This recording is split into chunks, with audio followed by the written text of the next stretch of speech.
steps, and you do not know which baby step is leading towards which direction.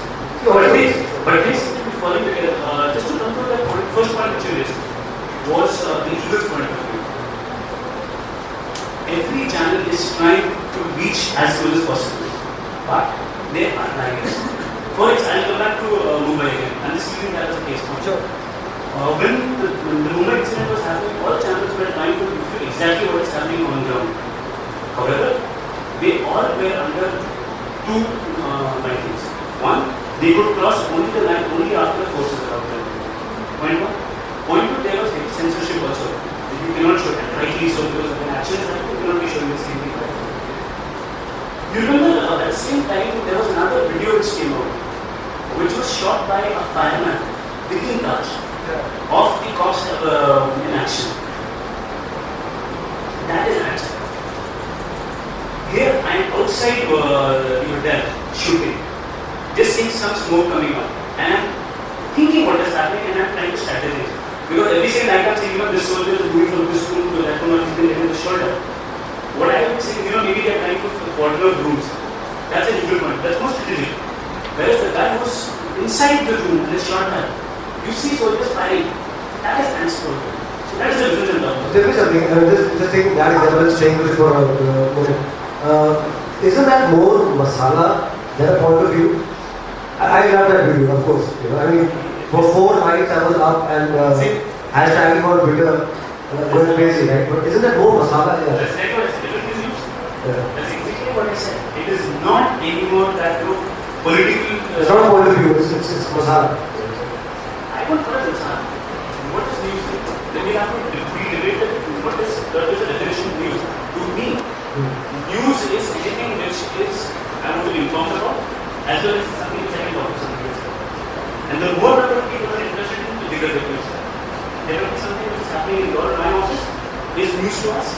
There is no relevance to our already.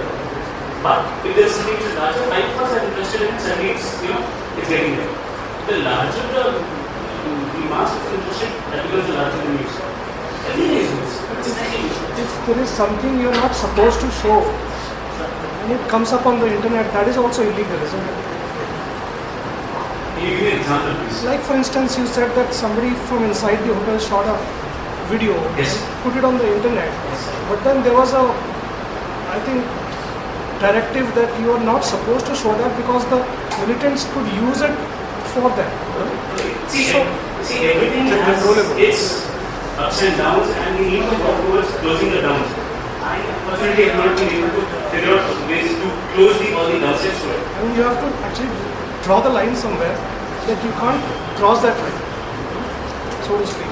Yes, but the way I see it, especially for those of us who are trying to be exploring ways to expand that line. Being in that line is anyway you're behind that line. The fun for professionals is how can we push that line further.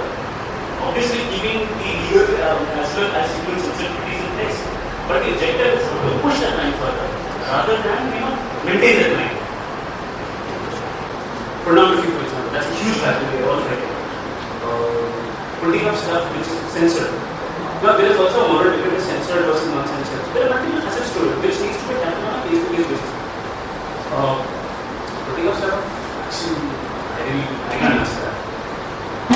Stuff really, but for example, when the Bombay attack was happening, we had a guy, we were working live Twitter feeds from about anybody who's telling about Bombay. We had 2 hostages who, while being held hostage, were sending us information about what is happening.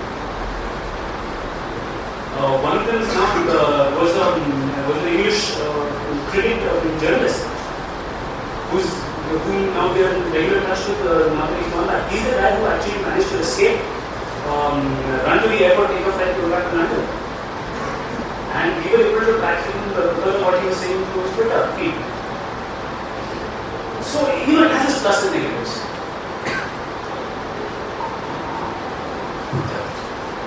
See, this whole wisdom of the crowds thing is a double-edged sword, right? Because it's not really news, it is public opinion. Yes. right? So how do we, differentiate between news, which is actually factual news, where the journalists are actually bound by some code of conduct, where they are supposed to, report the correct and fact. But as against the news 2.0 concept that we're talking about right now, is more of a mass